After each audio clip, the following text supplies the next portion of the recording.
Going the distance with local sports. Covering the Loretto Mustangs, Summertown Eagles, and Lawrence County Wildcats. Basketball, football, baseball, and more. This is the X Sports Network. Welcome everybody back here to the X Sports Network here at Denver Trapp Field for the nightcap between the Phillies and the Vols. I'm Dusty Kaiser along with Michael Marks, and AJ Good will be our producer extraordinaire for this game. I'm going to go over starting lineups for the Vols. Will be Jack Emerson at shortstop, Jake Moore at second base, Ben Morgan at catcher, Keegan Lowe at third, Elijah Pettis at pitcher, Houston Kimbrough at first, Eli Morgan center field, Easton Harrison left field, Caleb Dunn in right field, and Micah Dunn will be our EH. For the Phillies, Max Carr at shortstop, Brooks Durham at catcher, Brayson Rose pitching, Justin Kimbrell at second, Andrew Massa at first, Chase Cottom at third base, Isaiah Brandon in center field, Charlie Rickman in left field, Jaden Williams in right field, and Matthew Williams will be our EH for this team. Michael, coming into this game, I called this game last night. We got two really good teams here. Going to see a little different pitching tonight. So maybe we will not have as many walks as we've seen in the first game and see a little bit more offense. Oh, yeah. I mean, Dusty, that first game was full of walks. And, I mean, I believe, AJ, what did you say? You had 16. Okay, so yeah, 16 walks in that first game. And it was played a full 6 innings. So, I mean, it was a long game, but still a ton of walks. But, you know, Dusty, I've seen both of these teams play. I'm curious to see if the Vols offense is going to be able to pick up, pick up some slack. I've seen them play against the Braves. I haven't seen them play anyone else. And I'm curious to see how the Phillies infield is going to look. They've had some miscommunication in the couple of games I've seen, but if their middle infield can hold it down, they probably are in a good shape to win this one tonight. Yeah, and I think the Vols are missing a couple of guys that's going on vacation this week. So, we've seen it in the last game, kids are going on vacation. It's that time of year, so let's see what happens. It's our last night of Babe Ruth, and it's been a good season, been a good summer for these boys, and I've really enjoyed being able to call with y'all, and maybe we'll have a really good turnout for the Southeast region. I think is middle of July. Oh yeah, and that just sounds like a ton of fun. I mean, hosting a big regional game. You're going to see some good talent, especially being in the Southeast. I feel like the Southeast, it's the, baseball capital, I could say, of the world. I saw a map showing, I believe may have just been players that were in the College World Series. Tennessee was the third out of high school players in the World Series, tied for third, by a state. California was one. I believe Texas was 2, and Tennessee and Georgia were tied for third. So there's definitely some good talent in the Southeast area. Yeah, and, we've seen it right here in Lawrence County, 2015? Maybe 16? I believe the Loretto State Championship, the baseball team, was in 16. Yeah, so there's been a lot right here for us in our own home little town here. Yeah, I mean, there's been no slouch of talent. I mean, Summertown and Loretto, they're always usually at the top half of their district every year, and Lawrence County is no slouch either. I mean, they've been playing some good baseball. Had a rough last season with first-year coach Clint Wright, but other than that, I mean, they're usually a pretty decent baseball team. Yeah, and I've got to watch a little bit this summer of their Jaybirds, their post team playing, and hey, they got these young kids coming in. It's a totally different looking team, so I'm excited to see what we got going on for our youth baseball and our high school baseball and the middle school baseball here in Lawrence County. Yeah, and a big thing for the Wildcats. They got TJ Gobble back on the diamond, and that's huge for them. I mean, he took last year off. I believe it was something with his elbow or arm, something like that. He had surgery. He had microfractures in his throwing arm.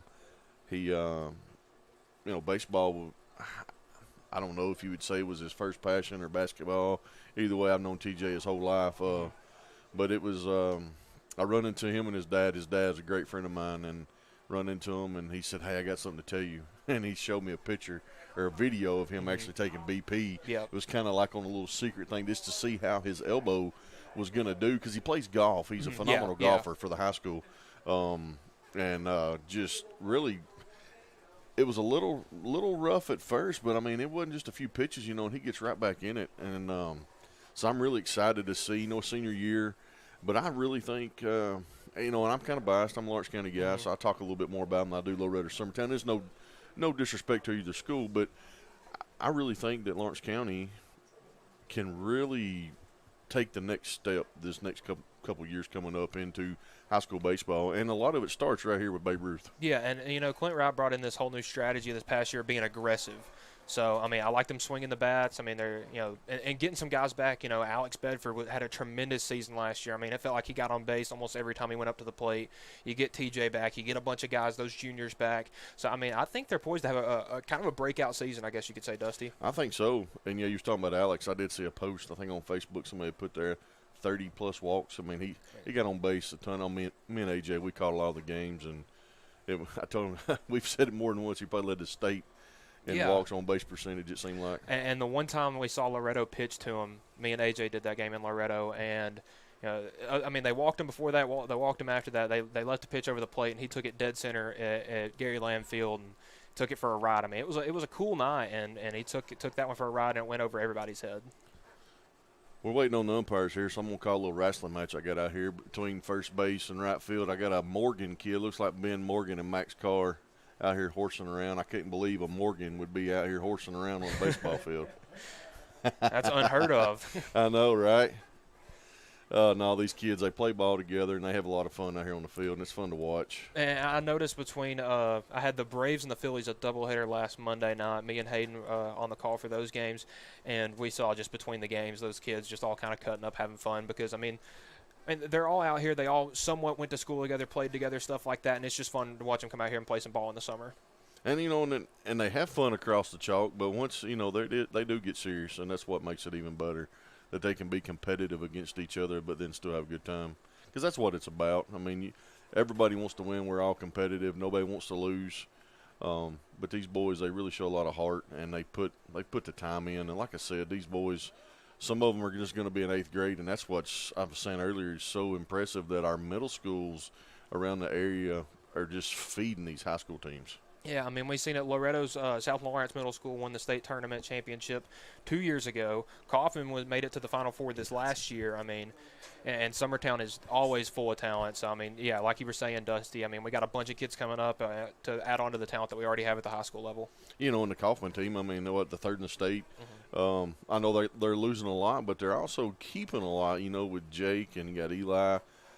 Not real familiar with some of the younger kids, but they got a really good program, and I know South Lawrence is, they got their team, and so does Summertown. So it's going to be fun to watch this upcoming year, especially in baseball. And I guess I'm going to break into this LSU-Tennessee game here. If nobody's watching at home, LSU's up 2-0, and it's hard for me to say it, but go Tigers. Oh, no.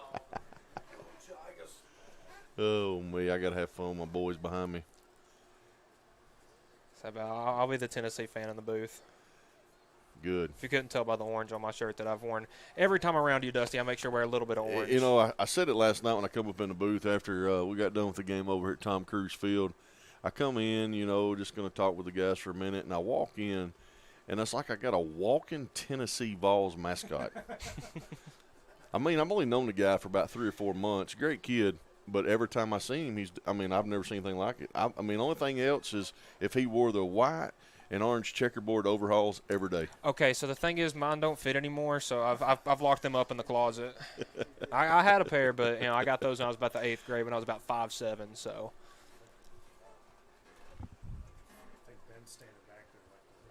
Okay.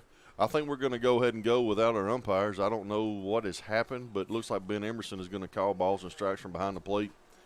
So that's going to be our start of our game here. We are about almost 30 minutes behind. And I love it in the booth. We got 3 games going. We got the game on the field. Dusty, we got Tennessee, LSU right here, and then AJ's got the Cubs and the Pirates going. So we got baseball at 3 levels right here, and it's summer. Baseball is the sport of the season, and I'm all over it.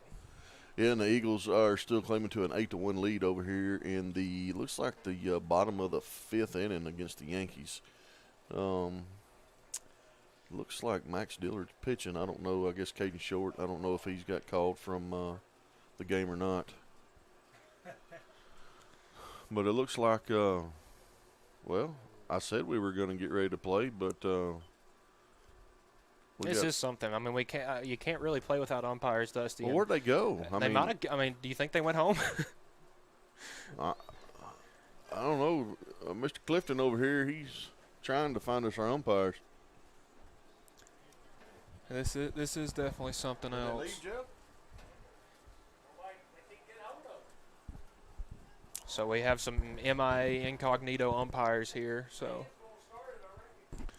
Yeah, I mean, we might as well get the game going. Oh, my goodness. I guess they went for a joyride between games. I mean, we only got, maybe 25, 30 minutes between games, so you don't really have time to do much other than go to the concession stands. Yeah, and they want to know why sometimes we get on them. We can't even get to the field on time. I had I think it was a sock. Yeah. And then they show up 10 minutes late. Oh, me. I have not been ugly one time. No, I mean, like we were saying, Dusty, this is Babe Ruth. It's for fun. We're not going to sit here and bash umpires. Now, we get the high school season. We have some rough games. I'll definitely chip in on them, but. Well, we're just here to have fun. Yeah, at least they're ready to go. We're in here. Elijah Pettis going to take the mound. Max Carr's in the box. Here's the first pitch. It's going to be a ball outside for ball one. Now I'm going to talk a little bit on the reason why this is not good for these pitchers. I pitched AJ and Michael. When you have to wait like this, it's tough. Here's the 1-0.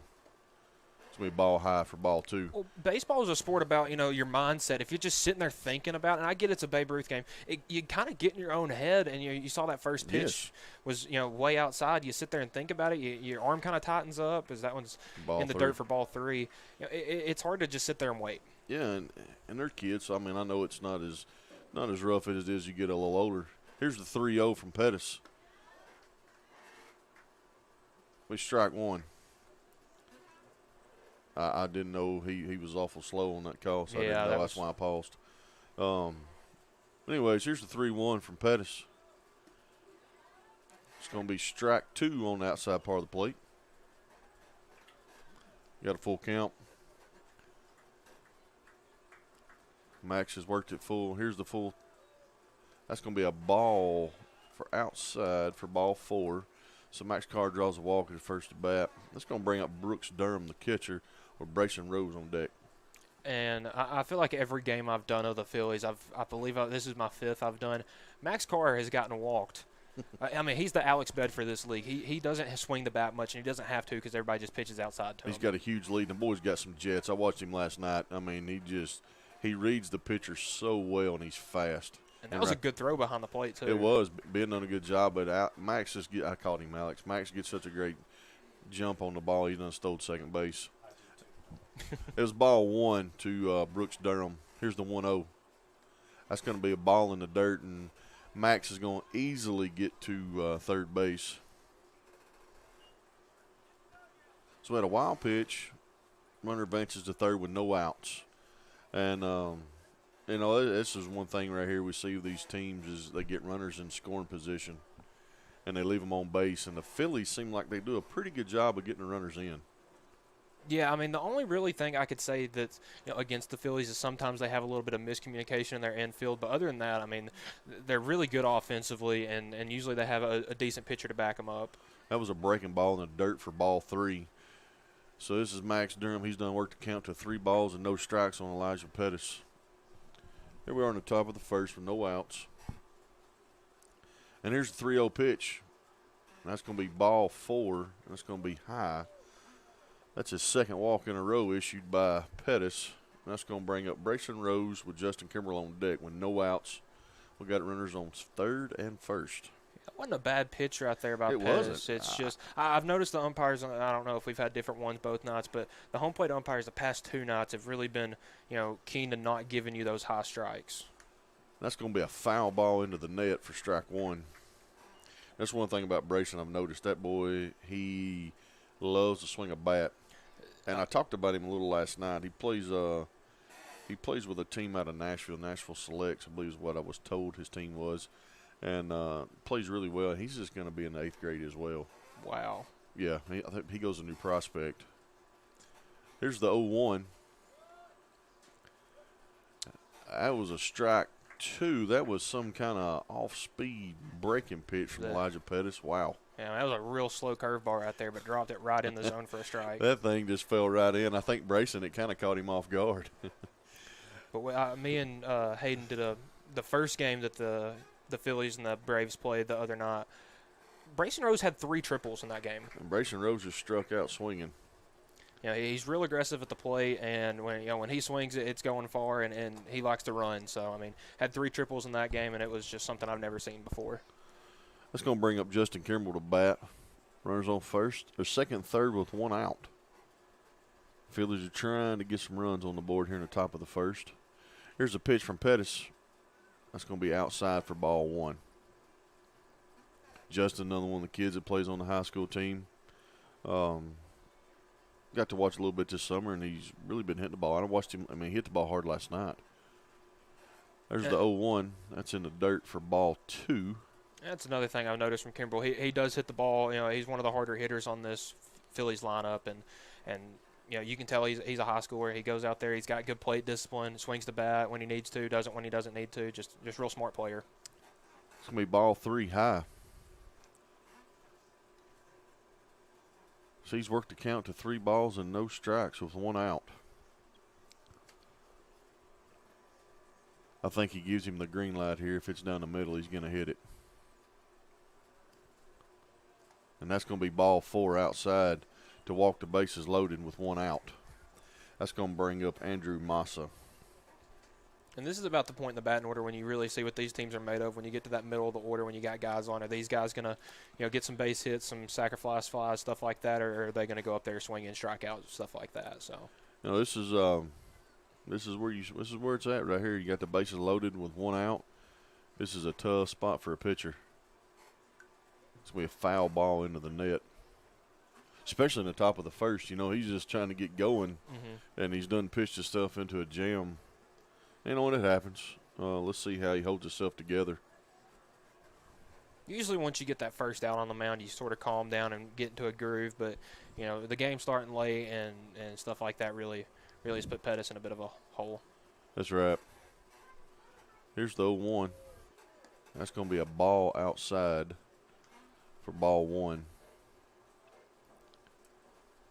Massa come in and pitched a really good game last night. I think he pitched, it's either 3.5, 4 innings.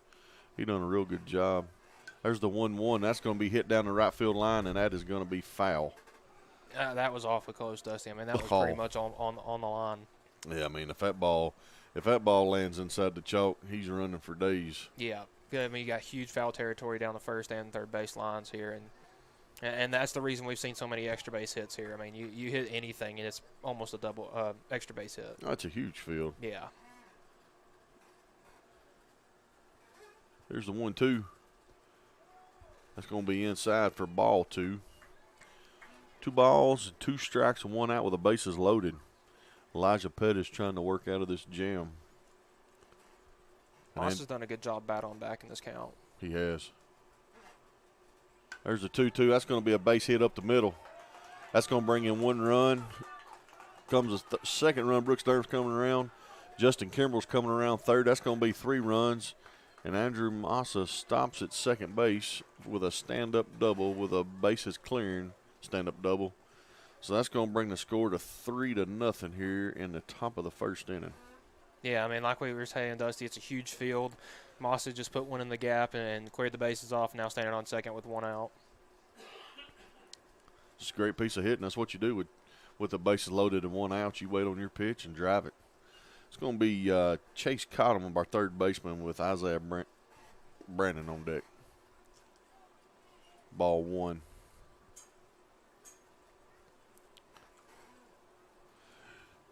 For the last night of Babe Ruth, I listened to some of y'all talking the first game between AJ and Hayden. We've had a great crowd every night this year, or every game this year, it seems like, which is really good. It shows the support from the community, and I know a lot of it's just parents and grandparents, but he's got friends. So it's been good. It's a swing and a miss for strike one to Cottom. Yeah, that's another thing I've noticed. I've come to a game, a couple of games in the past couple of years, but it feels a little different. Kind of a vibe this year. You got parents, you got grandparents, but you got some more other distant family and friends coming to watch you play, and that just builds the intensity around these games. You do. There's the 1-1. That's going to be foul back into the net for strike two. And it means a lot. They put a lot of time and effort into the Babe Ruth, and I know it's different than it was back when I was playing. When I played, we had just a 13-year-old league by itself, and we were drafted to play with 14 and 15-year-olds. Here's the 1-2 from Pettis. And that is going to be a fly ball hit down the third base line, and it's going to be foul. And Keegan Lowe almost tracked that down. Yeah, and that's one thing I've loved about doing these games, because, most of these kids do play baseball, but there's the couple kids on the team that, didn't play baseball in middle school, didn't really want to in high school. They're just getting out here to play some ball, and, we're doing these games for them so they can go back and watch it, and, memories like that really mean a lot. Oh, I would have loved to have had this when I was a kid, even their age. That's going to be a ball outside, and he's just going to loaf down to third base, and he's out. Andrew Massa was just kind of lollygagging, I'm going to say it that way, down to third base, and he has got thrown out. Well, he had a late jump there, Dusty, and then didn't really, I guess you could say, turn on the jets, and a good throw by the Vols catcher to get him out at third. That's going to be 2 outs, no runners on, and a 1-2 count to Chase Cottom. And here's the pitch, and that's going to be a swing and a miss for strike 3. That's going to be the third out, but the Phillies do get 3 runs. We'll be back in a minute on Net Sports Network. It's time for some straight talk about zero-turn mowers. Husqvarna's zero-turn performance mowers with rugged commercial drive give you high performance and a comfortable ride. Heavy-duty frame and chassis and commercial hydraulics take no punishment. With warranties now up to 5 years and low financing options, there's no competition. For a straight-up deal on the best in professional zero-turn mowers, go straight to your Husqvarna dealer. Hit a home run with the team at United Country Southern Tennessee Realty. On the web, 931-321-8226. Tommy Johnson, 931-722-4840.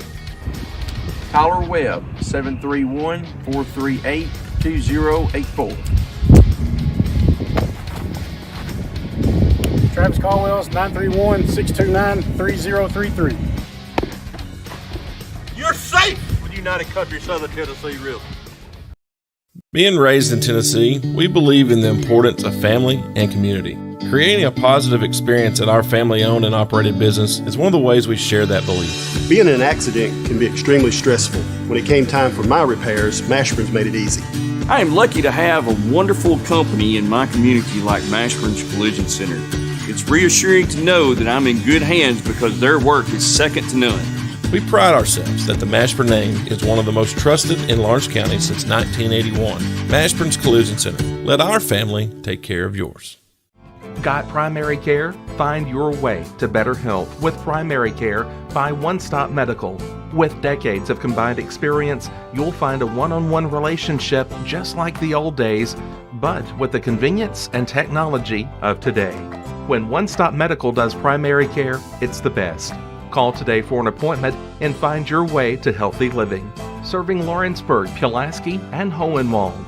Phone 931-244-8220. Primary care by One Stop Medical at its best. This is the X Sports Network. And welcome back out here. Denver Trapp Field, bottom of the first inning. Phillies tack on 3 in the top half, and now the Vols come up to bat here in the bottom. Brayson Rose on the mound as we got a bunt here by the leadoff batter for the Vols. Jack Emerson. And a good play by Rose to throw to first, but Emerson beats it out. Good wheels right there by the leadoff batter. That boy can get down the baseline. He's really fast. So next up for the Vols will be their catcher, Brooks. Oh, pardon. Jake Moore. Jake Moore.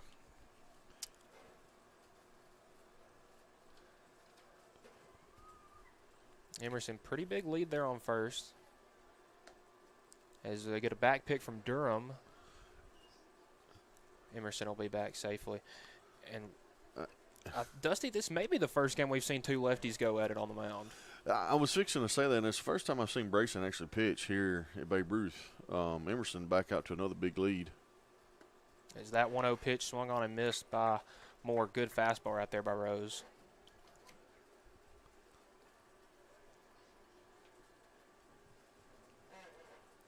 And the couple, I believe I've only seen two games the Vols have played, but as they pick back to first, Emerson gets back safely. Emerson likes to swap a lot of bags. That kid's got some wheels, as we saw. I mean, he dropped a bunt down on the first pitch of the game and got down the line in time.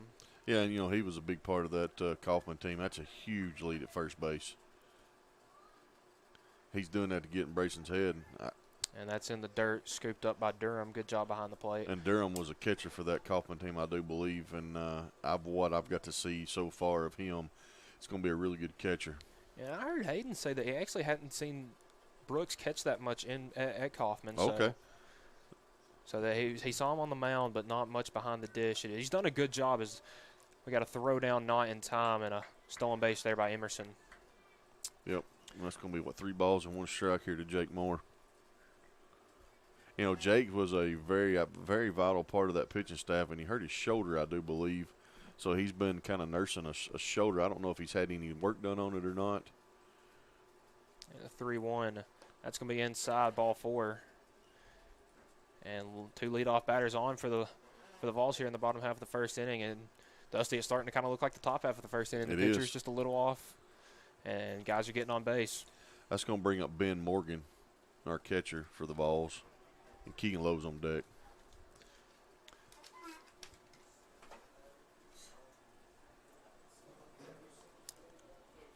So runners on first and second, nobody out. First pitch from Rose outside for ball 1. Oh, they're going to call out a strike. Whoa. Got him on the outer third right there. Good pitch from Rose. I mean, if they're going to call it a strike, I'd sit there and throw it all night because that's, it doesn't matter who's up there. Morgan's not going to be able to hit that ball. So 0-1. Step out.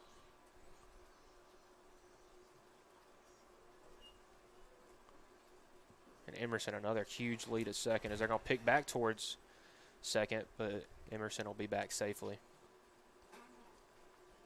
And with Rose being a lefty, I assume that anytime there's a guy on first, he's going to at least try to pick over there once. And he usually is the Phillies' first baseman. I've seen him on first a lot, so it's going to be interesting to see how the guy they got at first plays tonight, as that one's going to be in the dirt 1-1. I believe he plays first base for his travel team as well. He's a good glove over there. I mean, I've seen him make a couple of good scooping plays and stretching out for him. So he's long. Yeah. Tall kid. And that one's going to be way outside, ball 2.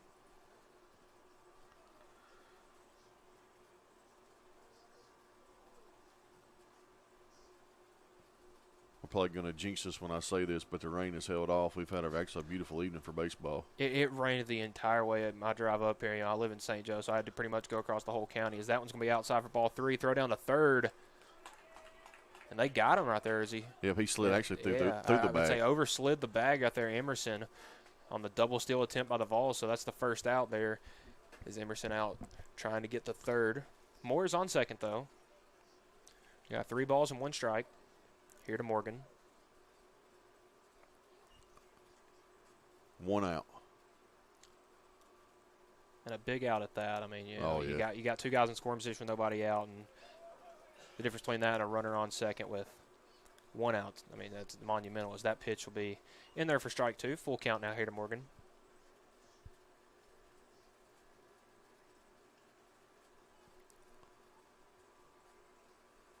Comes the payoff pitch. That one will be outside.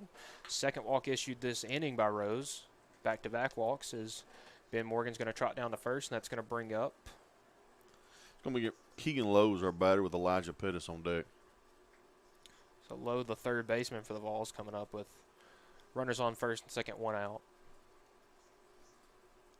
Huge gap in the 3-4 hole is the. You ain't kidding. I mean, you slap one there, that is easily extra bases and most likely a run or 2. As that first pitch will be in there for strike 1. Yeah, I mean. And the 0-1 will be outside. Count even at 1. with a gap that big, there's no way if the ball's hit, either one of them boys are going to get back in time to catch that. Not a chance. And, you can say they might be trying to get more at second, but he hasn't picked back there since Emerson was on second. Is that 1-1 pitch will be in the dirt for ball 2? Yeah, I'm probably not going to worry about that right now. I mean, he's not getting a huge lead. And Brayson, he's focused on the batter. So if I'm the second baseman, I'm probably just going to go ahead and play back over my position.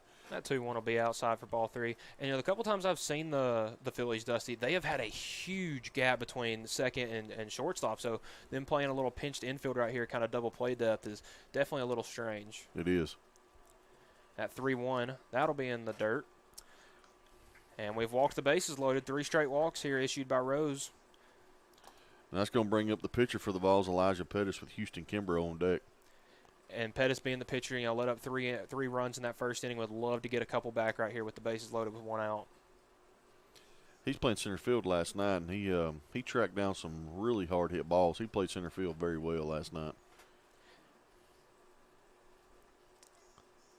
And that's going to be a defensive foul ball. Yeah, it looked like it was coming in to hit him kind of on the leg right there. And I think I may have said something to AJ about this off air before. Watching these kids at Babe Ruth, I have seen more defensive foul balls and strikeouts. Why don't they just let it hit them? Let it hit them or something. As we're going to have a back pick to first, unsuccessfully. I think he caught the first, and the runner almost stopped because it's going to hit him, and he almost got tagged out. But Lowe will get back safely. 1-1 count here to Elijah Pettis. First lefty-lefty matchup we've seen other than Emerson, who bunted when he was up. And that pitch will be in there for strike 2. Yeah, right here, Brayson just needs to focus on the strike zone. Let them hit it. That's what your defense is for. 2-1 in the dirt ball. Or 1-2, pardon. Now it's 2-2. And Dusty, we've seen the middle infield kind of spread out a little bit more at a more normal depth. Well, with runners with the bases loaded like this with 1 out, you got to play back and just don't worry about your. And that's going to be a strikeout right there. Pettis goes down looking, and a big first strikeout right there by Rose, and that'll be the second out of the inning. That's going to bring up Houston Kimbrough with Micah Dunn on deck. So back-to-back lefties here in the Vols lineup is Kimbrough. Comes up 2 outs, bases loaded. A big RBI chance. That first pitch will be in there for strike 1. And I got the one earpiece off, so I can kind of hear the umpire now on strike and ball calls. The 0-1, that's going to be a little high as they back pick to first. Lowe gets back safely, but countably even at 1 now.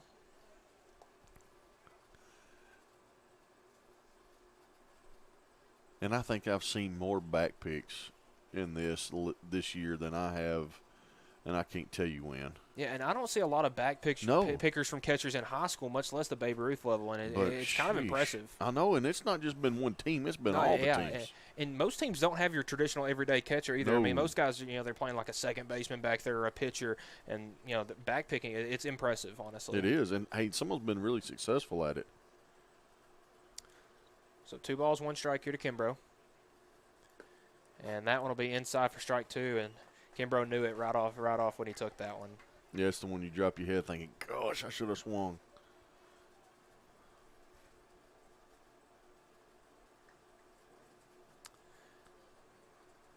Twos across the board. That one will get off the catcher's glove. The runners will hold up as Moore realized Durham had got to that one in a hurry, and everybody else had to hold up behind him. Hey, and that's the thing about this field. We've all talked about it. If you're playing over here at Tom Cruise, you don't have very far between at the backstop. It kind of helps you out. This field right here, and the way the block goes backwards, at these angles. Yep. Man. I've seen some balls get some lucky bounces, and teams benefit off that. As the 3-2. They're going to ring them up, strike them out. Back-to-back strikeouts to end the inning for Rose, and the Vols leave the bases stranded to end the first as they trail the Phillies 3-0. You're watching Babe Ruth Baseball here on the X Sports Network. I'm Mike Keith, and my friends at Elliott Johnson Insurance have a great partner in Auto Owners Insurance. Auto Owners makes it easy to get life, home, car, or business insurance. Let Elliott Johnson Insurance find the Auto Owners policy that makes a difference in your life. Call Elliott Johnson Insurance at one of their 3 locations, Florence, Loretto, and Lawrenceburg. Elliott Johnson Insurance, moving forward for our clients every day. Flooring sets the tone throughout your home. For flooring that makes the right first impression, start by choosing us, Floored by Justin. A one-stop flooring destination. Our new location stands alone for unequaled customer service and selection. Owner Justin Story's mastery of custom hardwood inlays means every room can have a custom look. Discover how the right choice of hardwood, laminate, carpet, or tile can set the tone in your home. Contact Floored by Justin today. Whether it's popcorn, biscuits, or automotive, you need the right ingredients to achieve the best results. Heritage Automotive is proud to serve our community with a continually growing inventory. We also help our community grow by contributing to a vibrant economy, which helps build schools. I'm Keith Durham, and I'm the General Manager here at Heritage Automotive, and it's my job to make sure that you're 100% satisfied. Heritage Automotive, your hometown Chevy and GMC dealer.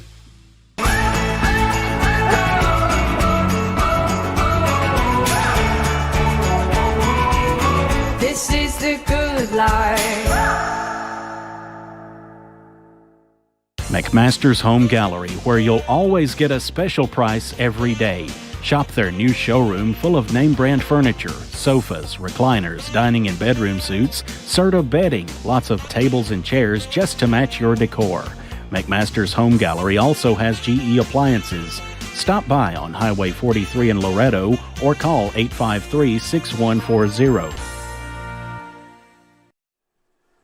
Welcome back here to Denver Trapp Field. We're going to the top of the second with the Phillies on top 3-0. And I believe it's going to be Isaiah Brannon with Charlie Rickman on deck. Elijah Pettis is still pitching.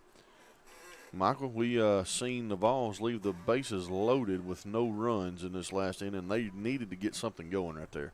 Yeah, Dusty, both Vols last inning left the bases loaded, no runs. So definitely unfortunate, but you got to credit the other teams pitching the Phillies as that first batter is going to get plunked right there by Pettis. And first hit against.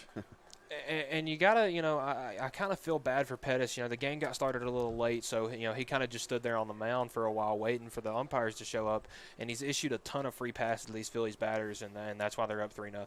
He is. Charlie Rickman will be our batter with Jaden Williams on deck. Charlie's playing left field. There's the first pitch. Is going to be ball 1. It's going to be low and inside. Isaiah doesn't have much of a lead over at first base. Yeah, and we see some guys take, little to no lead, and some guys take huge leads. So it's definitely just, how confident that runner is on the base paths. That's going to be ball 2 outside. I don't know what he's trying to throw when he's throwing at that. I mean, he's kind of guiding. I don't know if that's a breaking ball. It's kind of like an Ephus pitch almost. I mean, he's just trying to drop it over the plate. And we used to throw that in wiffle ball. Yeah. That's going to be ball 3, low and inside. Rickman's worked the count to 3-0. Yeah, I like Major League Baseball when the team's up or down by a lot. They'll put like a right fielder in there, and he'll throw an Ephus, and then he'll pump 95 over the plate. Stuff like that's just fun to see. Or when they throw at 45. Yeah. There's the 3-0. That's going to be ball 4 on the outside part. So Rickman has drew a walk. So that's going to be 2 in a row, a hit batter and a walk for Elijah Pettis. So that's going to bring up Jaden Williams with Matthew Williams on deck. Yeah, not really helping his cause here. Pettis, bases loaded, bases clearing double. Scores 3 runs, goes up, strikes out with the bases loaded. Now comes back out and has got the first 2 batters on with free passes. And Dusty, this is my favorite batter in the entire league we've seen. This guy, he stepped out of the box at one time, but I don't think he won't the entire rest of the game. I mean, nope. Last night we watched him bat 3 times, and he's ready to go each time. And I love it. I mean, you can tell he's just, he stares down the pitcher most of the time too. I mean, he's ready to go. That's going to be ball 2 outside, and that got away from Ben Morgan, so both runners advanced. So now we got runners on second and third with no outs. I believe after this, Dusty, we got the top of the order coming back up, so big opportunity here for the Phillies to extend their lead. Oh, for sure. That's going to be the next pitch, and that is strike one. Now Jaden's ready. 2 balls, 1 strike, no outs. Runners on second, third. The Phillies are threatening to score again here in the top of the second. That's going to be strike 2 on the inside part of the plate. Good pitch right there. I mean, you're not going to get a swing on a really low inside pitch like that. So you like to see a pitch like that call for a strike. I'm going right back in the same spot with this pitch. Yeah, no reason not to. Here's the 2-2. Pretty much same pitch right there, Dusty. Strike 3. Caught him looking. And that's going to be first out of the inning. That's going to bring up Matthew Williams with Max Carr on deck. And I've seen Williams. He's really aggressive at the plate. So, I mean, if you give him something he can hit, he's going to take it. And I don't know these two. I guess, are they brothers? Are they cousins? I'm not sure. I've said they're brothers once, but we'll go with that for tonight. And that's what I said about the Gonzalez boys on the Yankees. Mm-hmm. They may not even be kin for all I know. Yeah. But that sounds good anyways. You got brothers. We'll go with it. Brothers getting to play together. There's the 1-0. That's going to be strike on the outside part of the plate for strike 1. It's hard to mistake the Wiley brothers on the Braves. You know, they're twins, so yeah, they're brothers definitely. They are. Here's the 1-1 from Pettis. That's going to be ball 2 in the dirt. Good job, Williams right here. Not, usually when he comes up to the plate, he is swinging heavy, aggressively, stuff like that, and he's done a good job getting up in the count here. Last night he swung the bat. Here's the next one. It's going to be ball 3. Showing some real plate discipline right here, Dusty. He is. He's totally different than what he was doing last night. But, hey, if it works, it works. He's just looking to drive in a run. And that's going to be ball 4. Oh. That's going to be strike 2. I didn't even hear the umpire up here, Dusty, so I would have gone. I mean, that was almost another batter's box if it wasn't. Yeah. Okay, I'm not going to say nothing, AJ. That's a full count and a swing and a miss for strike 3 on Jaden Williams, or Matthew Williams, I'm sorry. That's going to bring up Max Carr with Brooks Durham on deck with 2 outs. We've got runners on second and third. And, Dusty, in the defense of the umpire, we're not exactly behind home plate. We're a little cockeyed back here, so I'll give the umpire a little bit of slack. That's strike 1. Well, my whole thing is the whole slow, yeah. The Joe West waiting to call a strike until almost another pitch. Come on. There's the 0-1. That's a hard-hit little foul ball down the third base line. So that's going to be 2 strikes from Max Carr. Elijah Pettis looking to get out of here with no runs allowed in this top of the second with runners in scoring position. And that's one thing the Phillies have done. They have actually scored some runs with the runners in scoring position. Yeah, and there's nothing more that hurts than leaving guys in scoring position. So the Phillies capitalizing off getting these guys on second and third is really, really helping their cause tonight. That's going to be ball 1 on the outside.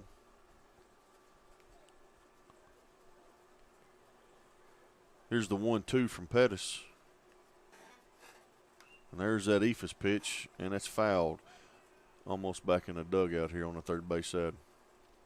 And, Dusty, this may be the first time that we, all Babe Ruth season that we've seen Max Carr behind an account. I mean, he goes up there and takes a bunch of pitches. He sees a lot, which is what you're supposed to do as a leadoff batter. You're supposed to see pitches. Yeah, help your guys behind you. Just get on base. That's a swing and a miss for strike 3. The Phillies leave 2 stranded, no runs. We'll be back in a minute on the X Sports Network. Like you, our roots are in Lawrence County, providing banking for every stage of life since 1934. Lawrenceburg Federal Bank has been not just your bank, but also your friend, helping you with home loans, consumer and auto loans, and your everyday personal banking needs. Lawrenceburg Federal offers you a warm smile and personal experience, as well as the conveniences of modern-day online banking, mobile banking, and telebanking. Lawrenceburg Federal Bank, your neighbor and friend, located at 118 West Gain Street next to the courthouse.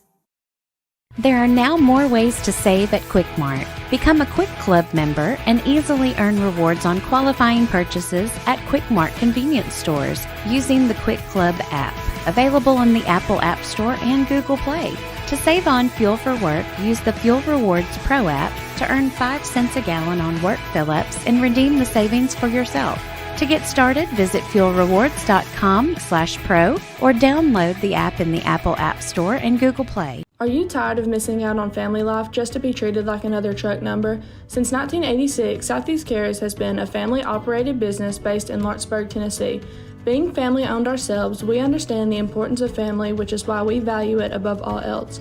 With our large number of dedicated lanes and our friendly staff, we are able to evenly divide your home time with the amount of time you spend on the road.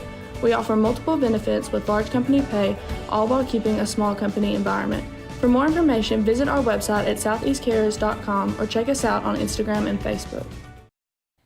For the best at-home care in Lawrence County, the Summit at Home is the right company for you. We have a friendly staff over 25 that is trained, educated, and qualified to help with all your needs within your household. Our non-medical services include transportation, housework, dressing, and companionship. We are also covered by most long-term care providers. For more information, please call 931-762-2310.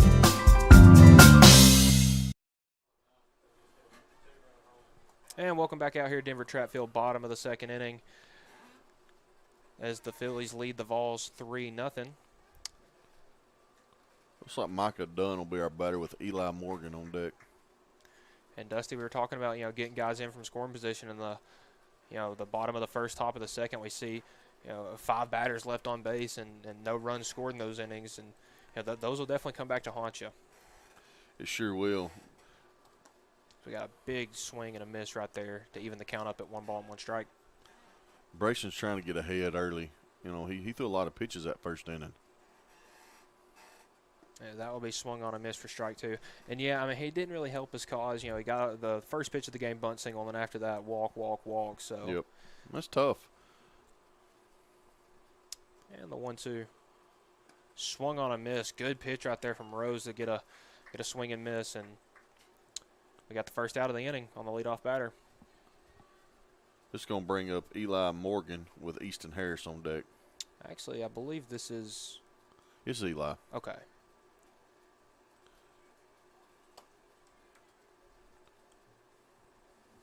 And first pitch to Morgan. Another defensive swing right there, Dusty, but it gets a swing and a miss for strike 1.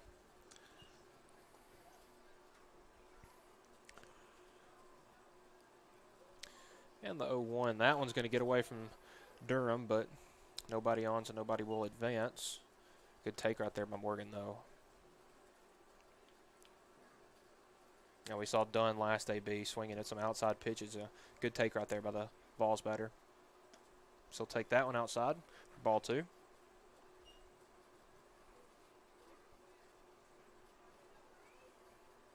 And Rose with the 2-1. That'll be swung on and fouled back into the netting. 2 balls, 2 strikes is the count. 1 out. Nobody on here in the bottom of the second inning. And really, Dusty, after the Phillies got their 3 runs on the board, both teams of pitching has kind of really picked it up, as that's another strikeout for Rose. He gets Morgan swinging. Yeah, they've both teams kind of settled in on the pitching side. Brayson's got 2 strikeouts in a row, so he's finding his groove. It's going to be Easton Harris as our batter with Caleb Dunn on deck. 2 outs. First pitch to Harris. That'll be in there for strike 1.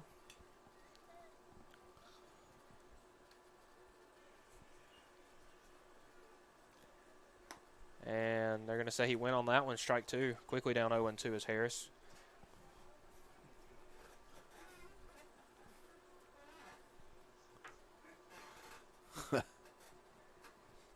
And Rose coming on with 0-2. That'll be in the dirt. Count 1-2 now to Harris.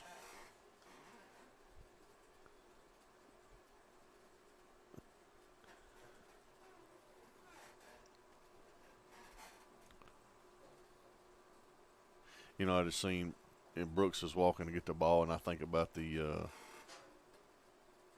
as the 1-2 gets away from Durham. Count even at 2 now. I think about when we were watching, I guess they were in spring training, when the catcher had his mid out, and he and the umpire being sensitive, and they threw him out. Yeah, JT Realmuto for the Phillies. That was definitely the funniest thing I saw all spring training. Oh man. Because they don't get the real MLB umpires out there for spring training, so this was like a backup guy, and he holds the glove out and puts it out. The ump drops the ball, and he said something to him. Was like, it's like, I thought you were going to throw him the ball, and it was like, no, you're out. Yeah, it's unreal. So 3-2 count here. Swung on a miss, 3 straight strikeouts as Rose strikes out the side in order. Our score here, Phillies 3, Vols 0 after 2. You're watching Babe Ruth Baseball here on the X Sports Network. Hey, this is Phil Hooper. Get the look you want for your favorite school, church, or business with apparel from HD Ink Screen Printing in Leoma, Tennessee.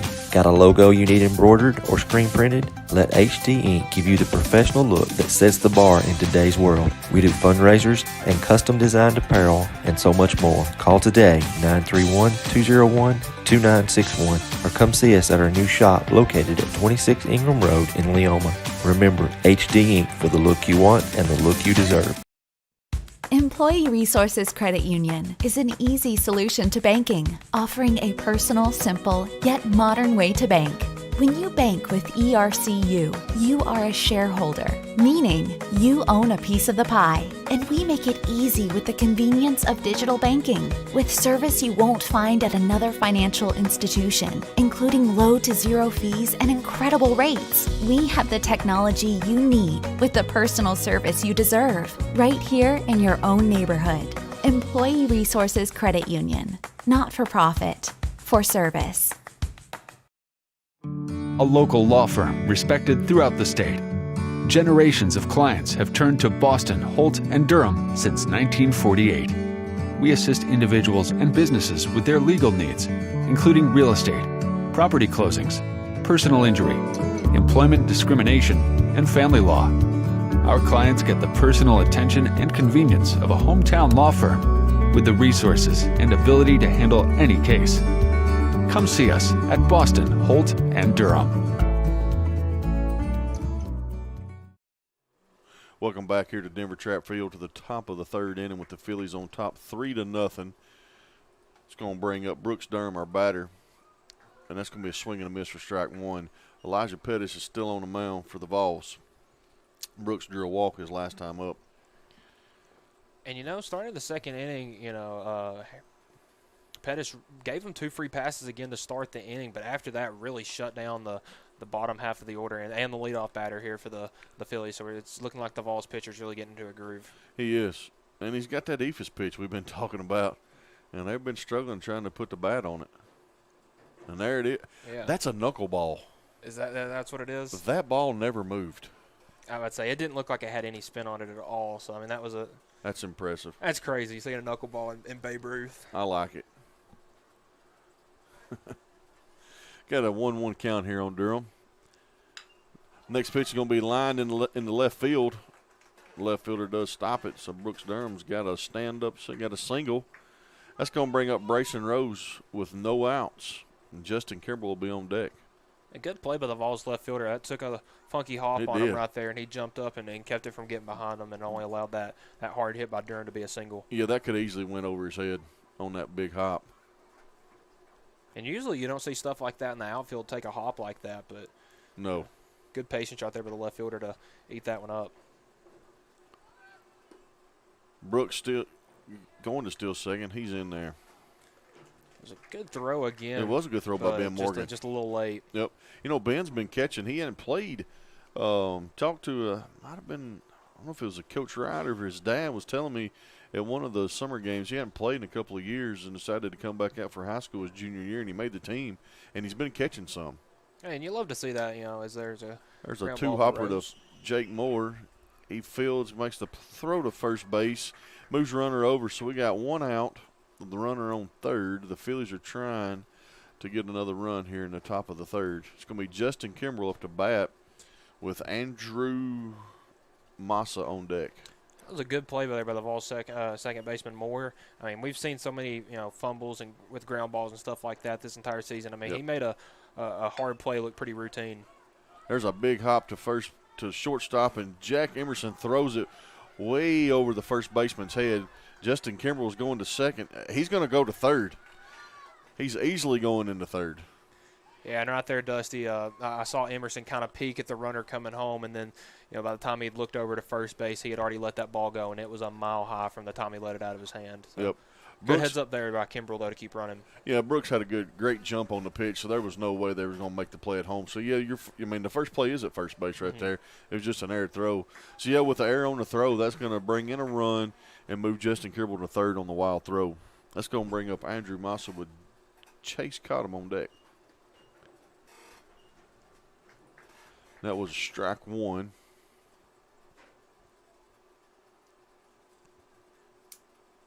Ben Morgan is going out to say something to our pitcher real quick. It was just a quick meeting. It's a big situation right here. You got a 4-run game. You let it to get to 5. That's really when it starts getting out of hand. Just trying to keep that runner on third without letting him score and getting out of the inning. That's a fact.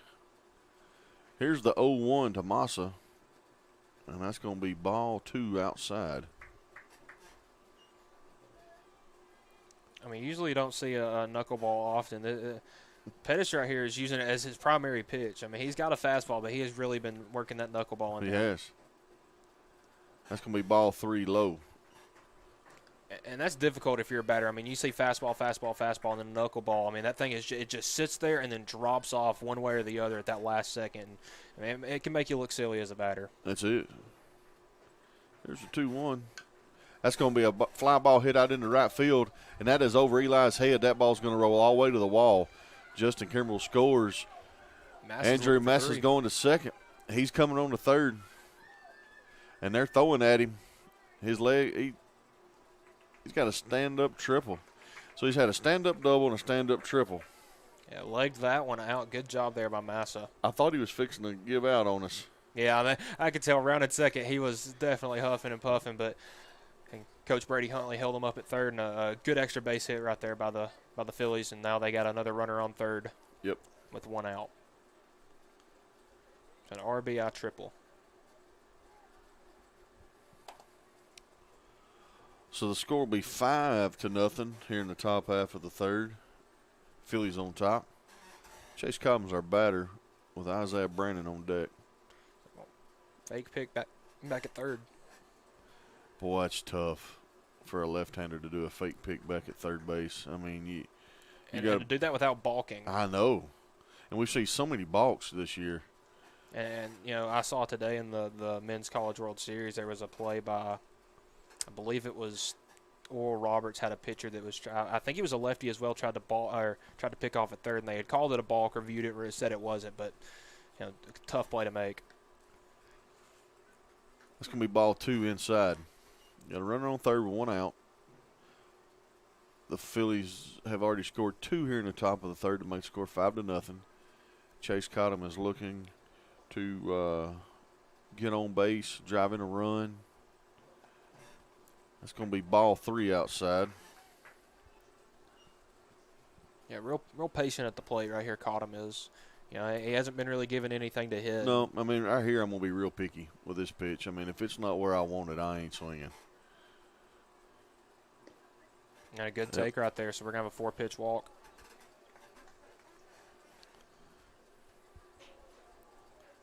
That's going to put runners on first and third with 1 out, with Isaiah Brennan up to bat with Charlie Rittman on deck. And Pettis is working himself back into a jam. Let's see if we can get a ground ball and get 2 out of it. I don't believe we've seen many double plays here this season, Dusty, but you'd like to, last night's a good night to get one as we get a swing and miss on that first pitch. Yep, that's it.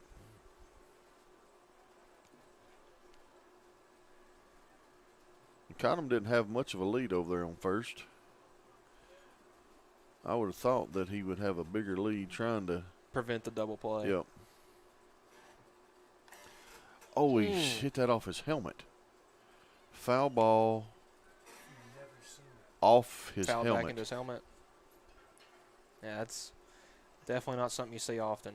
I don't know that I've ever seen that. It looks to be okay, though. Yeah, he's good. I mean, it glazed off his helmet. So we no balls and 2 strikes and 1 out to Brandon. He stands in. Here comes the pitch from Pettis. And that's the Ephus pitch. Did it not hit him? It looked like it did, but I guess it skipped before it got his foot. Well, his back gloves being white, I thought he caught it. Well, I saw him let it drop in, but. Well, from where I'm at with the umpire, it looked like he caught it. Got 1 ball and 2 strikes. Here's the pitch, and that is going to be ball in the dirt. Andrew is going to score, and Chase Cottom is over to second base. So the Phillies score another run and move 1 up, put another runner in scoring position with 1 out. You know, Michael, that's what you do. You get runners in scoring position, and you get them across the plate. Hey, and you know what? I like what the Phillies are doing. They're capitalizing off the Vols' mistakes. Yeah. You know, and that's how you win baseball games. It's, you know, you could say just score more runs, but the team that capitalizes off the other team's mistakes more, that's the team that's going to win. Yeah, I mean, that's kind of how you do it, you know, in any sport. That's going to be a foul ball down the right field line. That was ripped, though. That was ripped. And I want to say, I'm pretty sure he's using a wood bat. I was just thinking that. It sounded like a wood bat hit. I've seen, there was a kid last night, I don't remember which kid it was that was using a wood bat.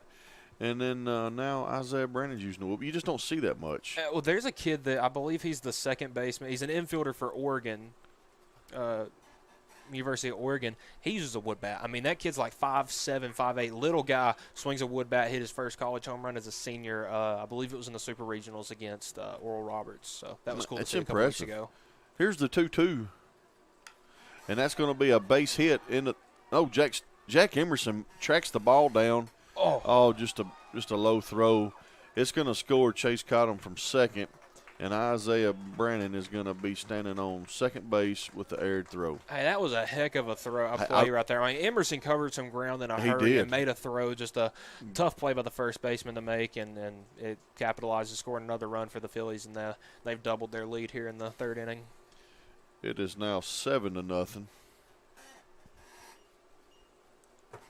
And Dusty, we just hit 9 o'clock. I mean, it's getting late. It is getting late. Charlie Rittman's a batter with Jaden Williams on deck. First pitch is going to be in there for strike 1. You know, right here, the umpire, these boys got to swing a bat. Yeah. Anything close. No, they're swinging right there, Dusty. Yep. They missed that one, though. That knuckleball again. Yep, it was. That was a foul tip. That's going to be strike 2 on Rickman. Isaiah Brandon is on second base. We still got 1 out. Yeah, the Phillies are doing a good job getting guys across the plate without getting anybody out. I mean, I believe it was their leadoff batter that got out. That's going to be a foul ball. He's staying alive. I'm really impressed seeing how good of a job this Phillies middle of this order is at getting on base and not just walks and getting hit by pitch, stuff like that. I mean, they're hitting the ball and they're getting guys across, getting RBIs and stuff like that. They've hit the ball very well tonight.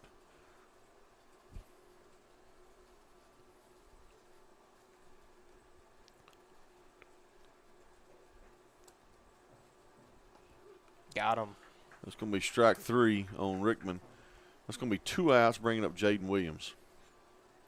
And Pettis, it looked like he had just gotten into a groove, and then this 3rd inning hits, and the Phillies start bringing some more guys across the plate. But here at the back half of the order for the Phillies, I'd like to see Pettis try to get back into that groove again for the top half of the order when they come back up. Pettis comes set. Here's the first pitch. That's going to be a fly ball hit out into center field, and he's not going to track that down. Jaden Williams is... Now he's going to second base, and now he's coming back.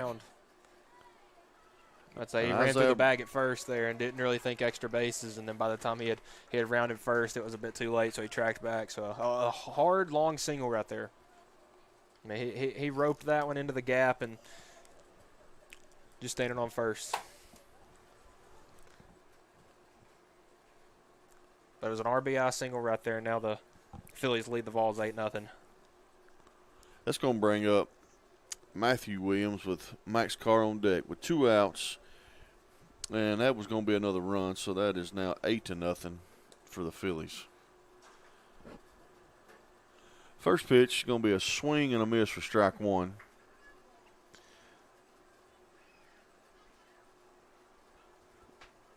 No lead by Jaden Williams at first base. I've seen him get picked off a couple of times, so he's definitely shortened his lead up.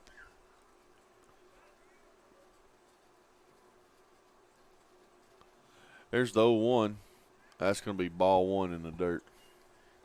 And the thing that hurts you with the short lead, if you try to steal second, you get a late jump. I mean, you almost have no chance getting there because you got to go the full 90 feet. Yeah, I mean, you might as well be playing Little League rules.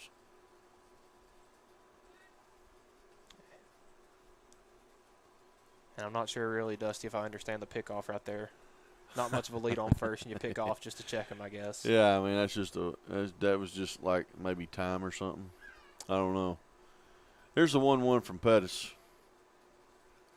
It's going to be ball 2 on the inside part of the plate. 2 balls and 1 strike with 2 outs with a runner on first. The Phillies have scored 5 runs here in the top of the 3rd inning. Looking to do some more damage. That's going to be a base hit off the pitcher's foot. Jack Emerson catches the ground ball and steps on second. Well, that's going to do it here for the top of the 3rd with the Phillies on top 8-0. We'll be back in a minute on Net Sports Network.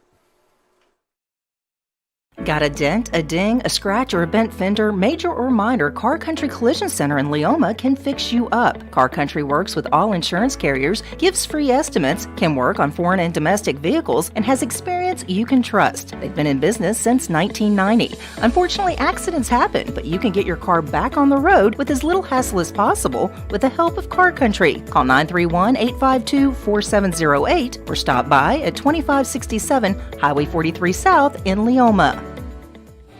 Lawrenceburg Flooring and More is your premier source for hardwood, laminate, luxury vinyl tile, sheet vinyl, residential and commercial carpet, carpet tiles, ceramic and porcelain tile, waterproof floating floor, plus blinds and shutters. Lawrenceburg Flooring and More is also home to all name brands and can tackle projects big and small. Installation, you're covered with installers who've got years of experience and stand behind their work. Let Lawrenceburg Flooring and More make your design dreams a reality. 2760 Highway 43 North or visit LawrenceburgFlooringandMore.com.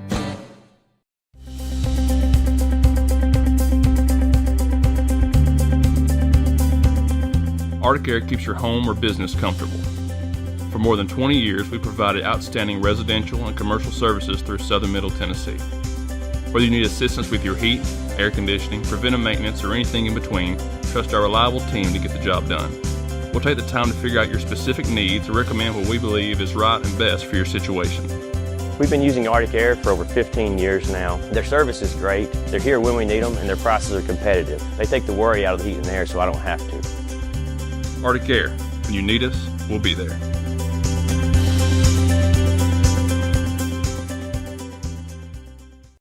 And welcome back out here, Denver Trapp Field, bottom of the 3rd inning. And, Dusty, we saw the Phillies capitalize off a couple of Vols defensive and pitching mistakes, and they've now added 5 and now have a lead, a pretty sizable lead as we Yeah, they do, and it's going to bring up Caleb Dunn with Jack Emerson on deck. And that one's going to be outside for ball 1. Say, AJ taking a small break, so we got me running the scoreboard here, so I apologize if we have any mishaps. And if it gets crazy, just try to watch what's going on. It's the 1-0. That one will be high for ball 2. And Rose got into a bit of a groove that last inning, but you know that top of the 3rd inning was long, so he hasn't been out there in a while. As that one's going to get away from Durham for ball 3. So yeah, Dusty, I'm interested to see if Rose can come back and keep throwing strikes like he was in the last half of the last inning. Pardon. Exactly. 3-0. That one will be away as well for ball 4. That's going to be the leadoff man on. That's going to bring up Jack Emerson with Jake Moore on deck. We're going into the bottom of the 3rd, and Jack, he had that opening bunt to start the game off. No lead at first base. As that one is going to be fouled back into the net. AJ fixed the base run. I had the balls and strikes, base runners. That was where getting a little out of my domain. It takes you a while to get. Nothing too crazy, though. So the 0-1 count here. And Emerson will take that one in the dirt for ball one.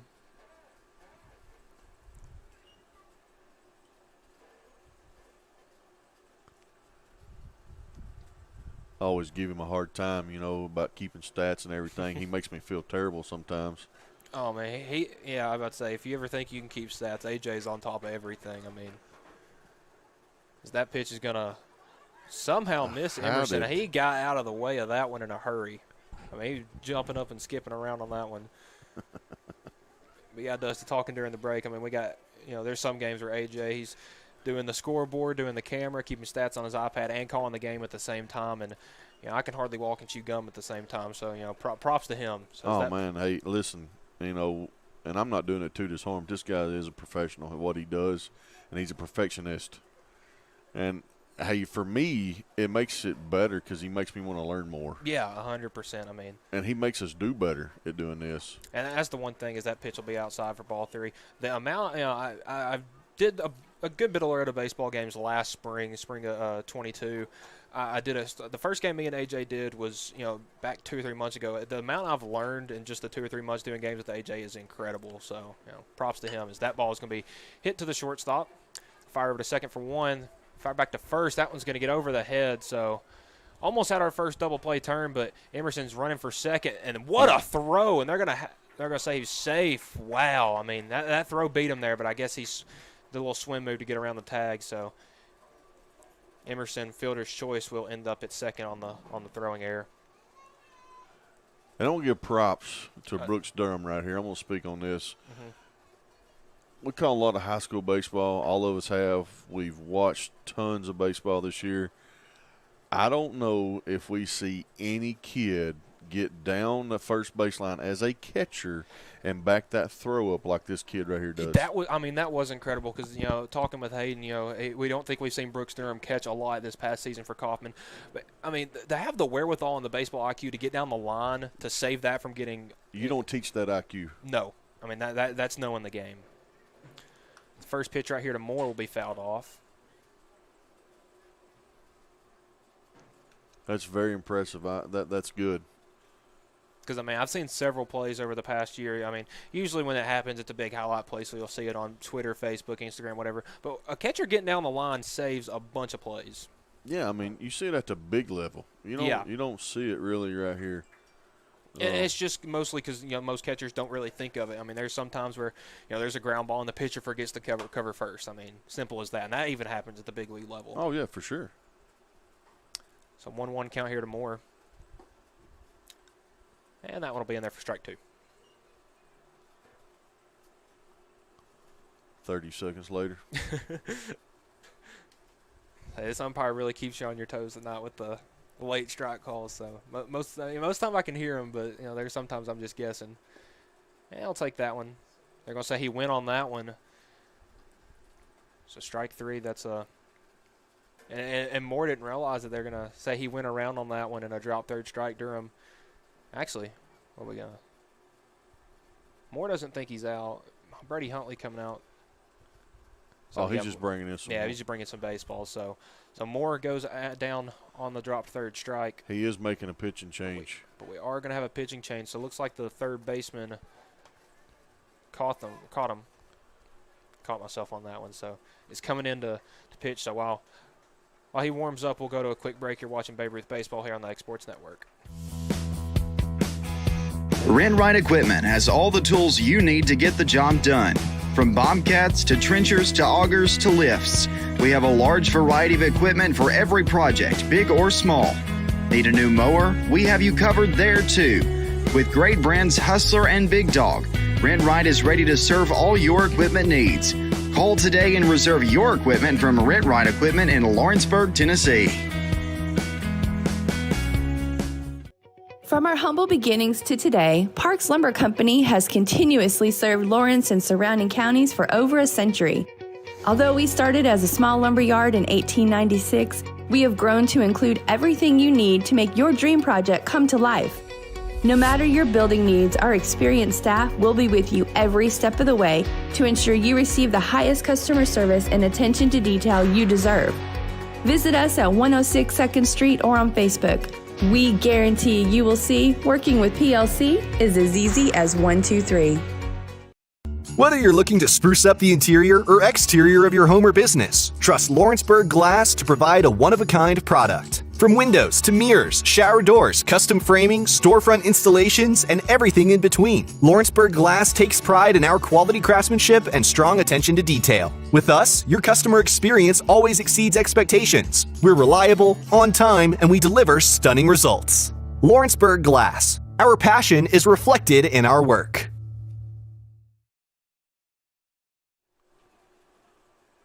We're back here at Denver Trapp Field with a pitching change. Chase Cottom will be our pitcher. Andrew Mawson went to third base, and our Brayson Rose went back to first. And I believe this is going to be Ben Morgan. He squares around a bunt. Looked like it may have. Was that a foul? I would say that was a foul tip, so no? No? I heard something hit, but I guess. I can't say I got both ears covered up.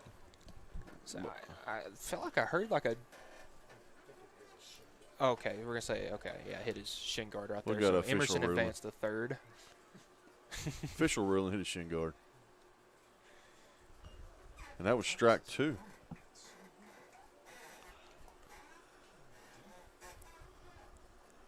And the 0-2 caught him. That's going to be high for ball 1.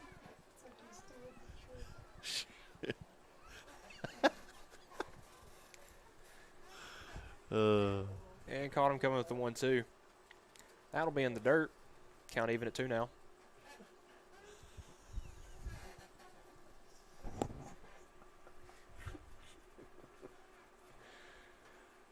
And 2-2. Runner on third.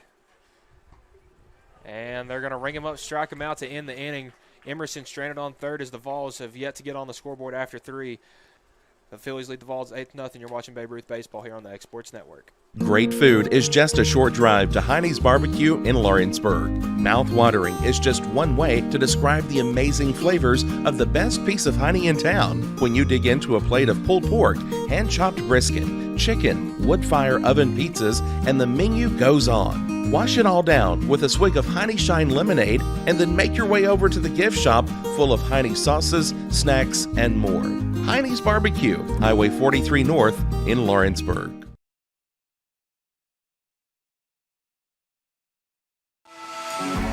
For decades, First Class Charter has provided high-quality motor coach transportation services to the Tennessee Valley.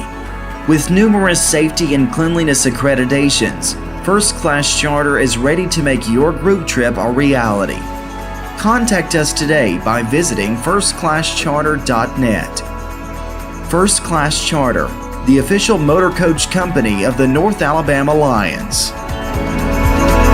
Hey everyone, this is Landon Saunders. And this is Nate Patterson with Cloud9 Fiber. We're excited to finally be able to offer Lawrenceburg our blazing fast, reliable, and affordable fiber internet services. If you're looking for a more reliable and more affordable provider, we at Cloud9 Fiber have you covered. Plans start at $50 a month, and we can offer up to a gigabit to your home or business. We are excited to be able to offer your first month of service entirely free. We encourage you to sign up on cloud9fiber.com or by calling 931-201-9098 so we can help you make the switch today.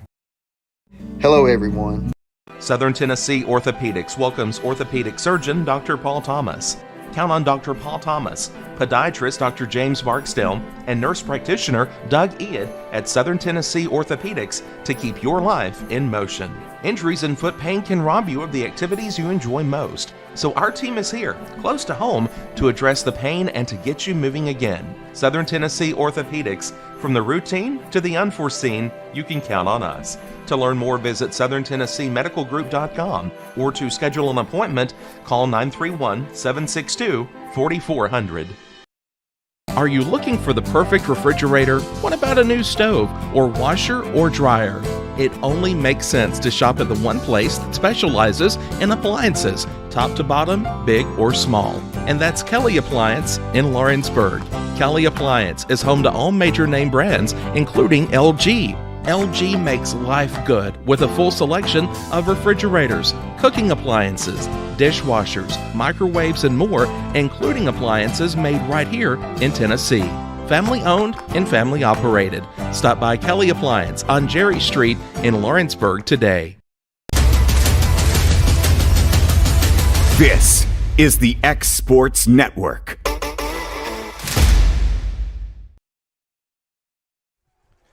Welcome back here to Denver Trapp in the top of the fourth inning with the Phillies on top 8-0. Have a pitching change for the Vols. It's going to be Easton Harris, and Elijah Pettis went out to center field, and Eli Morgan is catching, and maybe that's Ben Morgan in left field. I Maybe believe so. There's the second pitch is outside for ball 2. And Dusty, what I love about this, you see it a lot in high school, middle school, and even Babe Ruth ball. We got a pitcher with the eye black on. That's it, man. This is Max Carr batting. That's going to be ball 3 outside. And other than his strikeout in his last AB, Carr hasn't had to take the bat off his shoulder yet. No, Here's the 3-0. That's going to be ball 4, low and outside. 4 straight pitches for Max Carr was a balk. It's going to bring up Brooks Durham. Brooks had a line drive double the last time up at bat. Brayson Rose is on deck. Let's see how got time on the field.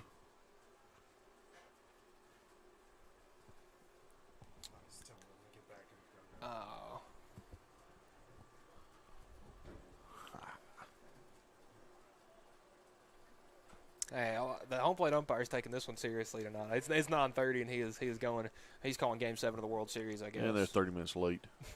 Big lead by Max. A little pick back or pick off was not in time. Brooks Durham stands in. Something I've been looking at the past inning and a half, Dusty, is last night me and Miles did the Yankees and the Eagles, and those kids were all crowding the plate. These kids look like they're not all over the plate. I mean, they were kids that had the back of their foot on the line. And I want to say that we called a lot of those kids on that Yankees team playing on the high school team. So me and AJ, we got to call a lot of them. And they're Caden Short, for instance, if it's a fresh striped batter's box, he's on the chalk. Yeah, that's going to be ball 2 in the dirt, and Max Carr is going to come around. He's going to score. Nope. That was a hard round around third. It was. I thought he was coming. It's going to be 2 balls and no strikes. Now we have a runner on third. The Phillies are looking to score again. And Dusty, with how the time's looking, I believe this will probably be the last inning we do tonight. I believe so. Easton comes set. There's the pitch, and that's going to be a ground ball to shortstop. Jack comes up with the throw, and they throw him out at first base, and it's going to be a ground out, fielder's choice with a RBI. So now that's going to make the score 9-0 for the Phillies.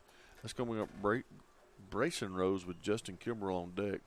Had a good pick over there by the Vols first baseman. That throw from Emerson was a little bit low, and he did a good job digging that one out of the dirt to get the first out of the inning. There's the first pitch, and that's going to be ball high.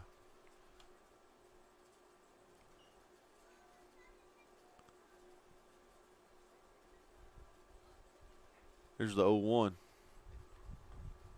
That's going to be ball 2 in the dirt.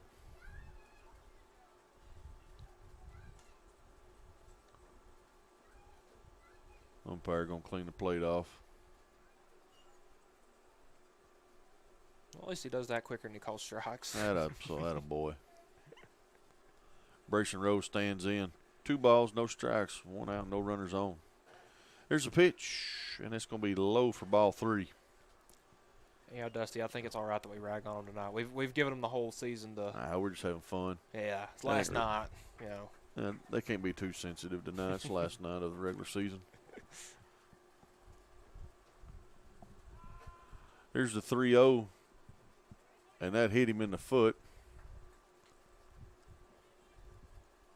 That's going to be a walk or hit bat for Easton Harris, and that's going to put Brayson Rose on first base with Justin Kimbrell, the batter, with Andrew Massa on deck. Yeah, Dusty, I think Brayson Rose might be the first player I've seen that's wearing like some sort of – he looked like he took a shin guard off right there. That may be the first player I've seen wear one this entire season. Oh, no. There's a bunch of them that wear it. A lot of the I've seen a lot wear it, especially on that Yankees team. Okay. I was say the last night was the first time I'd seen the Yankees this season. I'd seen everybody else, and everybody else seems to stay pretty clean. Brayson got a great jump, and it's going to be a foul ball, a little hit and run there, and it was a foul ball. Hate that for Rose. I mean, he was 3/4 of the way there when Kimbrel swung at it. Yeah, Easton never even checked him, so he just kept easing, and you take off. I wouldn't be surprised to see him do it again. Yeah, I mean, you can tell he's ready to go right here. Yep, big lead. And he's 2/3 of the way turned to run. Oh,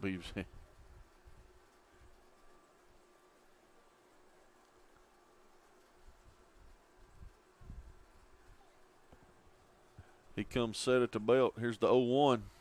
Brayson goes, and we got a ground ball to third base. And he goes between the legs of the third baseman. There's nobody covering third. Jack Emerson's going to track him down. And he's going to be out at third base, and Justin Kimbrel stays at first. Man, Emerson's got some wheels, Dusty. I mean, he covered some ground in a hurry. He did. Those legs were churning. Great play by Emerson. And heads up, I mean, it got by the third baseman. He was right behind it as soon as it got through the third baseman, and then, realized that Rose was going for third and got there in time. And I'm not going to say nothing bad. I mean, that's just aggressive base running by Brayson. Well, there was nobody covering third. You might as well take your chance. Yeah, and you got a big lead. It's a 9-0 game. Yeah, so it doesn't hurt anything. You got 2 outs now. Kimbrel on first and Massa up to bat. It's going to be a ball 1 in the dirt. Massa had a big night. We got a pick back, and he threw it out in the right field. Justin Kimbrel's going around second. He's going to go to third. Easily stand up at third. He might come home. Yeah, Brady's waving him Yep, home. he's going. He's going to score. He scores standing up. That's going to be an error on the catcher, throwing the ball, trying to back pick, throwing it away. Justin Kimbrel scores from first base, so that's going to make the score 10-0.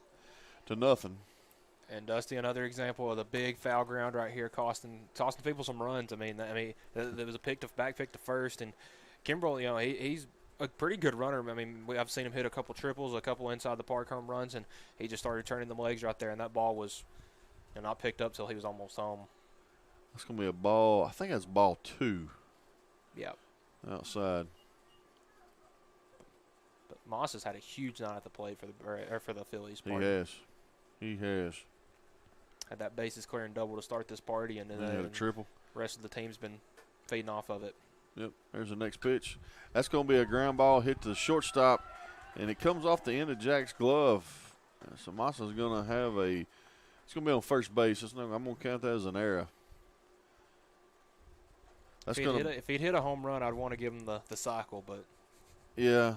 Well, he's still short. He's only got a double and a triple. Yeah.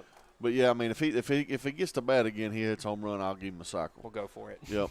But until then, that was an error. It's going to be Chase Cottom, our batter, with Isaiah Bentley on deck. Pretty good size lead over there at first base. It's going to be a swing and a miss for strike 1.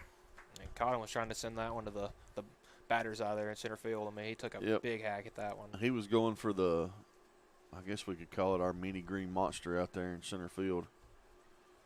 Here's the 0-1. That's going to be a fly ball hit down the right field line, and that is going to be foul. That's going to be a long strike for strike 2. No balls, 2 strikes, and 2 outs. The Phillies have scored 2 more runs here in the top half of the 5th inning. No, it's the 4th inning. Excuse me. I'm getting ahead of myself.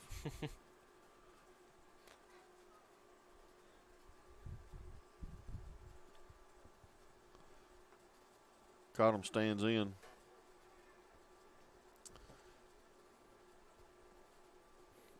Easton comes set at the belt. Here's the 0-2. That's going to be a swing and a miss for strike 3, and that's going to be the 3rd out of the inning. So with the Phillies 2 more runs, makes it 10-0.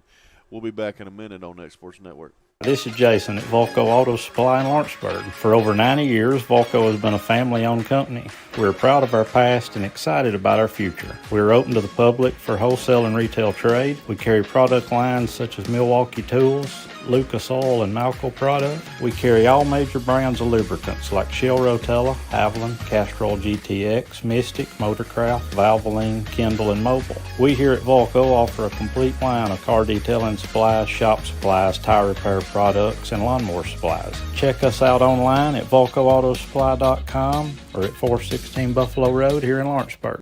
What really matters during the ball game, I realize that in high school sports we don't have the last names on the back of jerseys usually, but the question is often asked, are you playing for the name on the front or the name on the back?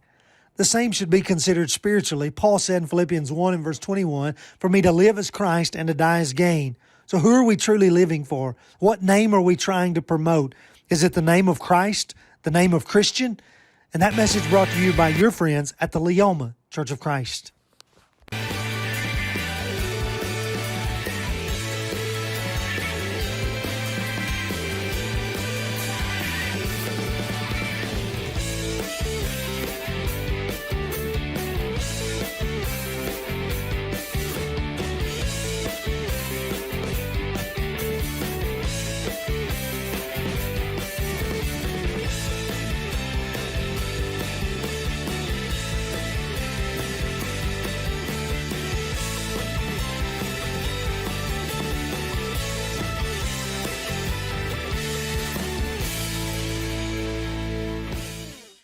Do you have a small farm, a big farm, or just critters in the backyard to feed? If you answered yes to any of those questions, then you need to make the short drive down to A&B Feeds in Etheridge, Tennessee today.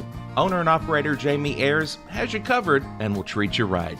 That's A&B Feeds in Etheridge, Tennessee.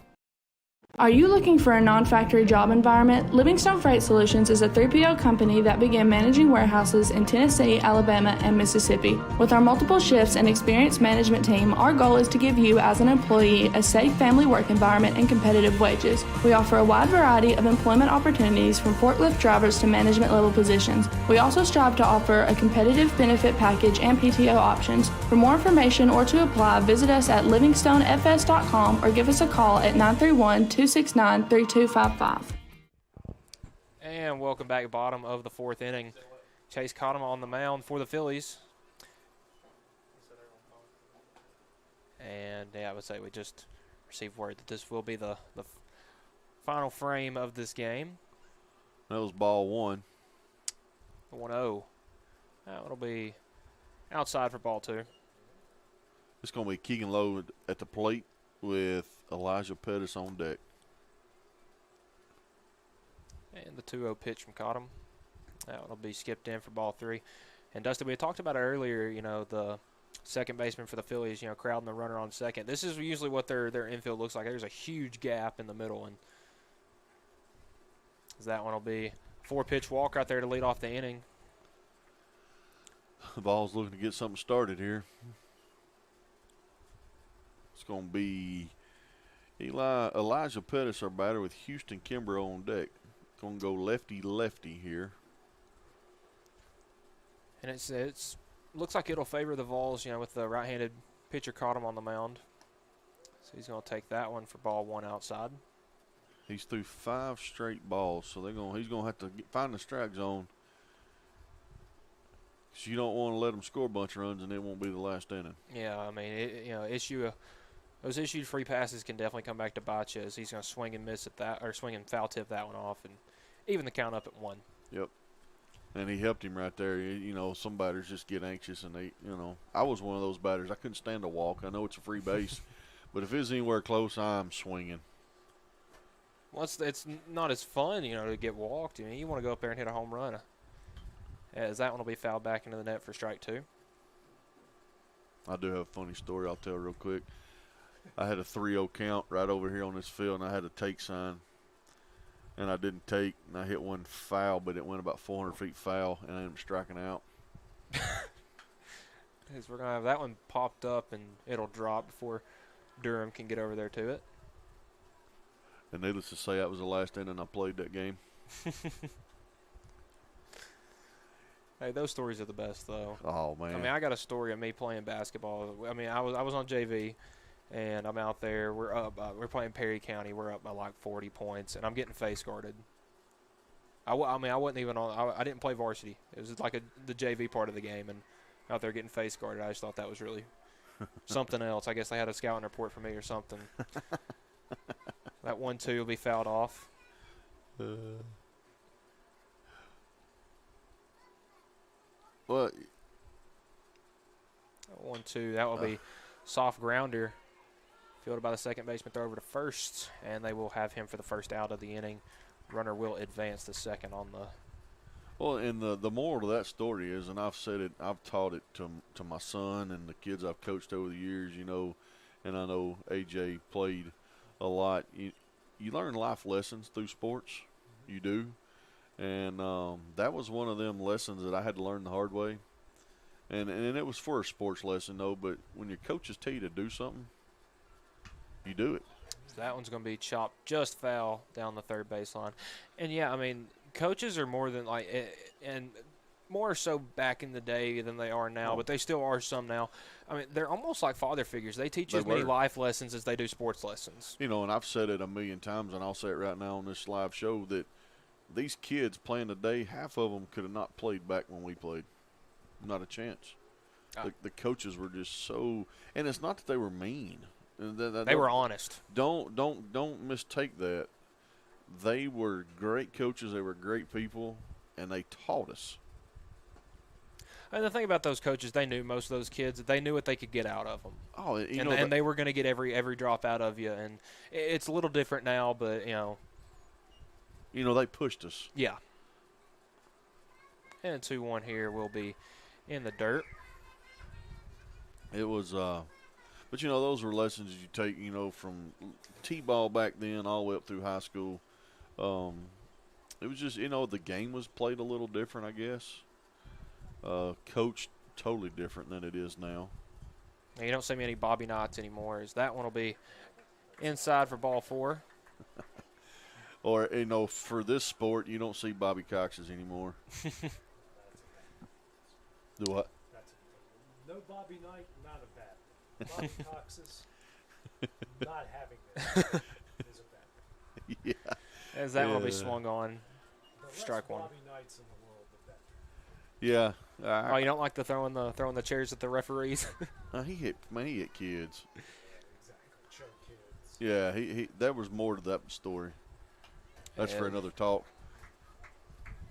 We might bring that one up Thursday. But Bobby Cox was a great coach, manager, however you want to look at it. So 0-2 count here. Runners on first and take it with one out. Now it'll be in the dirt for ball 1.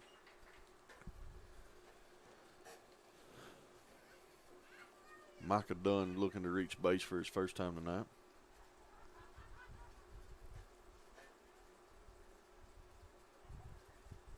So he'll swing and foul that one.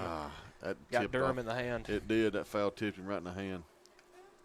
I don't know how he reached that ball. I don't either. Because, you know, you were talking about. He is off the plate. If I'm caught him, I'm throwing everything away from him because he's not going to have an easy time getting to that one as fouls off the 1-2. And comes inside on him. That one will be just inside for ball 2. And some of these batters that we've seen crowding the plate, that pitch would have hit them in the hip. I mean, that wouldn't have scraped their knee. That would have been in the hip. Yeah, I mean, he's off the plate a good 6-8 inches. 2-2. That one will be in the dirt for ball 3. Good job, Durham, eating that one up and not letting it get to the backstop and allowing the runners to advance both into scoring position. Take away the double play. So full count here to Dunn. Swung on, foul. Man, Dusty, he went down to get that one. That one was in the dirt. He did. That was ball 4. Hey, aggressive at bat right here from Dunn. I mean, if you can go down and get it, there's nothing against, golfing a pitch. He's a tall kid. 3-2. Swung on a missed strike 3. Dropped third strike. Durham with the tag, and that is now 2 down here in the bottom of the 4th inning. That's going to bring up Eli Morgan with Easton Harris on deck. And Morgan, with possibly being the last out of this game, is going to look to try to get the Vols on the board as Dusty, they've left a couple guys on base and more importantly, left guys in scoring position. I mean, and that hurts your game. Yeah, it does. I mean, it's hard to overcome, the walks or the errors. When you're leaving runners on scoring position, it's just hard to win baseball games. Yeah, I mean, in the bottom of the first inning, they left the bases loaded, and they had them loaded with one out. You leave the bases loaded, and that kind of deflates a team for the rest of the game. I mean, when you have a scoring opportunity in the first and you don't cash in, unless you get a big momentum play later, you're really not going to have much luck later in the game, and that's shown for the Vols. That's it. So 1-0 count here to Morgan. And he'll ground that one foul down the third baseline outside the coaching boxes. You'd like to see Morgan taking an aggressive approach right here. He wants to keep that donut off the board right there and get the Vols on the board. Maybe get a little bit of a 2-out rally started here in the bottom of the fourth. Absolutely. He's trying to at least get one RBI right here. 1-1. I'll take that one in the dirt for ball 2. 2 balls and 1 strike. It's probably a fastball count right here. If I'm Morgan, I'm looking for something like over the plate. So he's going to hit that one right to the shortstop. That will do it. Max Carr, good play covering his position right there. So final score here from the Denver Trapp Field, the Phillies 10, the Vols 0. Dusty, any final thoughts on the game tonight? Hey, Michael, it was a great game. We've seen some decent pitching, some good hitting. But all in all, it's been a good night here at the Babe Ruth Field. And, hey, it's been a good season for us. This is going to be our last game we call until the Southeast region, which is going to be in the middle of July. Yeah, the 18th to the 20th. Yeah, 18th to the 23rd. So for Dusty Kaiser and Michael Marks and A.J. Good as our producer extraordinaire here on this nightcap, we will see y'all